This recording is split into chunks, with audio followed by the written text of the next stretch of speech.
मध्य प्रदेश में चुनावी बिसात बिछ चुकी है। भाजपा ने टिकटों की घोषणा भी कर दी है। ख़ासतौर पर हम इंदौर की बात करें, जिसे आर्थिक राजधानी कहा जाता है मध्य प्रदेश की, यहाँ के टिकटों को लेकर काफ़ी कशमकश की स्थिति बनी हुई है। हालांकि 2 टिकट घोषित कर दिए गए हैं। एक विधानसभा 1 से कैलाश विजयवर्गीय जो एक कद्दावर नेता हैं उन्हें मौका दिया जा रहा है, वहीं राहू से मधु वर्मा को।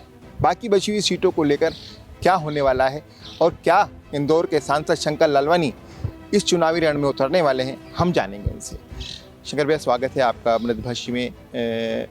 आप एक कद्दावर नेता हैं, आप सांसद हैं इंदौर के और सबसे अधिक मतों से जीतने वाले सांसद हैं इंदौर में। अभी जो चुनावी बयार चल रही है उसमें कैलाश विजयवर्गीय जैसे कद्दावर नेता को मैदान में उतारा है बीजेपी ने। क्या लगता है, बीजेपी को कोई डर लग रहा है जिससे बड़े बड़े नेताओं को मैदान में उतारा जा रहा है? देखिए, ऐसा नहीं है। बीजेपी में सभी कार्यकर्ता के रूप में काम करते हैं और किस कार्यकर्ता को क्या काम हो, क्या दायित्व हो, वो हमारा पार्टी का केंद्रीय नेतृत्व तय करता है। और पार्टी के केंद्रीय नेतृत्व ने तय किया कि राव से मधु वर्मा जी, देपालपुर से मनोज पटेल जी और विधानसभा 1 में आदरणीय कैलाश विजयवर्गीय जी। तो मुझे लगता है कि चुनाव है, चुनाव में रणनीति से काम करते हैं और उसी रणनीति के अनुरूप ये 3 जो विधानसभा है उसका निर्णय हुआ है। बाकी विधानसभाओं का निर्णय भी आने वाले दिनों में शीघ्र होगा। महासचिव के रहते हुए उन्होंने बंगाल में भी अपना प्रदर्शन किया था कैलाश जी ने। मध्य प्रदेश में अपनी उनकी एक भूमिका है। हाल ही में उन्होंने एक बयान दिया, उसमें कहा कि यदि वे विधायक बनने नहीं आए यहाँ पर, किसी बड़े पद पर जाने के लिए आए हैं, तो वे और भी बड़े काम करें। देखिए, माननीय कैलाश विजयवर्गीय हमारे वरिष्ठ नेता है, बहुत ही कद्दावर नेता है। तो निश्चित तौर पे उनके चुनने के बाद इस क्षेत्र को, और मुझे लगता है सिर्फ विधानसभा 1 नहीं, पूरे शहर को फ़ायदा होगा और जो योजनाएं और ज़्यादा आएगी।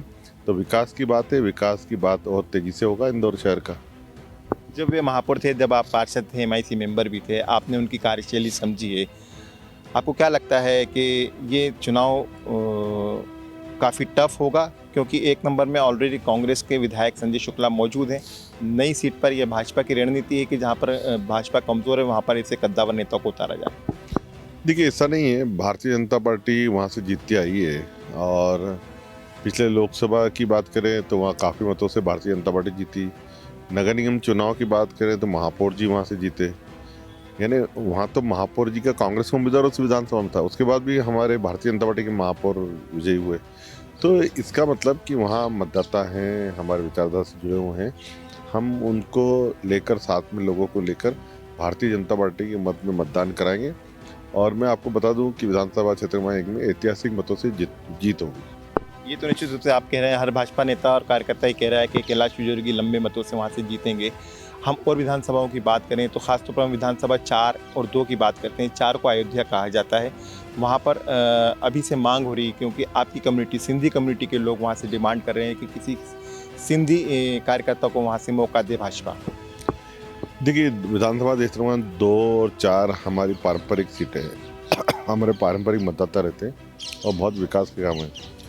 दोनों विधानसभाओं में भारतीय जनता पार्टी प्रचंड बहुमत से जीतेगी। जहाँ तक आपने समाज की बात की, भारतीय जनता पार्टी कभी भी समाज को लेकर निर्णय नहीं करती। तो मुझे नहीं लगता कि हम समाज धर्म के आधार पर राजनीति करते। हमारी जो नीति है वो विकास की नीति है। हमने विकास किया है और विकास करेंगे, इस बात को लेकर जनता के बीच में जा रहा है। कांग्रेस को ऐसा लगता है कि वहाँ पर जैसे 50,000 से ज़्यादा सिंधी समुदाय के मतदाता हैं, तो कांग्रेस सोच रही है कि ऐसे सिंधी व्यक्ति को वोट दिया जाए, जिससे कि जो अब की बार जो आक्रोश नज़र आ रहा है मालिनी गौड़ के खिलाफ, वर्तमान विधायक जो हैं, जो आक्रोश आ रहा है, और सिंधी समाज का वोट पलट जाएगा और कांग्रेस को उससे फ़ायदा होगा। देखिए, मैंने कहा ना, जातिवाद पे हम जाते नहीं, भारतीय जनता पार्टी। और जहाँ तक समाज की बात है, वो पारंपरिक रूप से भारतीय जनता पार्टी के साथ में रहा है और रहेगा। और दूसरी बात, कहीं भी हमारे जो विधायक है मालिनी गौड़ जी, उसके खिलाफ कोई माहौल नहीं है। उन्होंने बहुत, महापौर रहते बहुत अच्छा काम किया, विधायक रह के अच्छा काम किया। तो मुझे लगता है कि इस प्रकार का ये भ्रम है और ये कांग्रेस द्वारा फैलाया जा रहा है।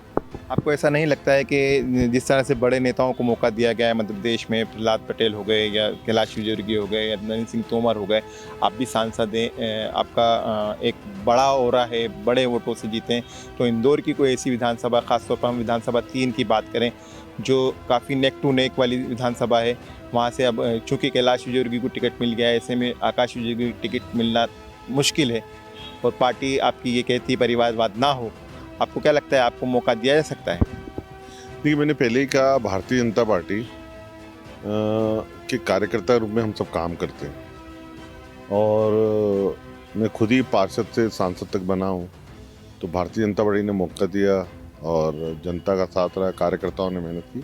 तो हमारे यहाँ व्यक्ति चुनाव नहीं लड़ता है, कमल का फूल चुनाव लड़ता है और कमल के फूल को लेकर ही उम्मीदवार हमारा रहता है, व्यक्ति नाम मात्र का रहता है। तो पार्टी जिसके लिए निर्णय करेगी, हम सब मिलकर उसके लिए काम करेंगे।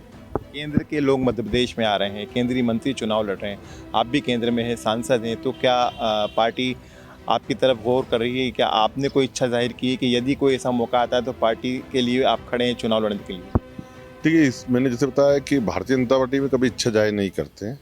भारतीय जनता पार्टी के कार्यकर्ता को पार्टी जैसा निर्देश देती है, वैसा कार्यकर्ता काम करता है। तो जिस भी कार्यकर्ता को जो भी आदेश निर्देश मिलेगा, वैसे भारतीय जनता पार्टी कार्यकर्ता काम करेगा। मेरा अंतिम सवाल आपसे, क्या लगता है आपको, मध्य प्रदेश का सीन क्या कहता है? जिस तरह के सर्वे आ रहे हैं उसमें लगता है कि भाजपा कमज़ोर है, कांग्रेस मजबूत है और मुख्यमंत्री शिवराज सिंह चौहान की जो घोषणाएं हैं, लाडली बहन हो, लाडली लक्ष्मी हो या अन्य जो भी घोषणाएं, उसका असर मतदाताओं पर नहीं दिख रहा। देखिए, ये प्रदेश कांग्रेस के समय बीमारी प्रदेश था और हमने देखा कि किस प्रकार अंधेरा, बिजली नहीं होना, सड़कें नहीं, और हम कहें कि ग्रामीण क्षेत्र में देखें तो किसान परेशान थे, कि गांव में बिजली नहीं थी, सड़कें नहीं थी, अराजकता का माहौल था, कानून व्यवस्था बिगड़ी हुई थी। पिछले भारतीय जनता पार्टी के कार्यकाल में जिस प्रकार का विकास हुआ है, और ये सब कहते हैं कि विकास भारतीय जनता पार्टी ने किया है, बस ये है कि हम जो नई पीढ़ी है जिसने कांग्रेस का कार्यकाल देखा नहीं है, कांग्रेस का वो बंटा डाल का सरकार का कार्यकाल नहीं देखा, उनको हम याद दिलाएंगे कि भारतीय जनता पार्टी है जिन्होंने विकास किया और विकास करेंगे। उस बात को लेकर हम लोगों के बीच जाएंगे और मेरा स्पष्ट मानना है कि जनता विकास चाहती है।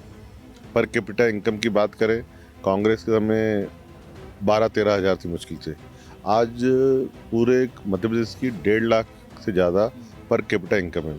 और इंदौर की बात करें तो इंदौर उससे भी आगे, इंदौर की लगभग 3 लाख रुपए पर कैपिटा इनकम है। इतना हमने तेज़ी से विकास किया है।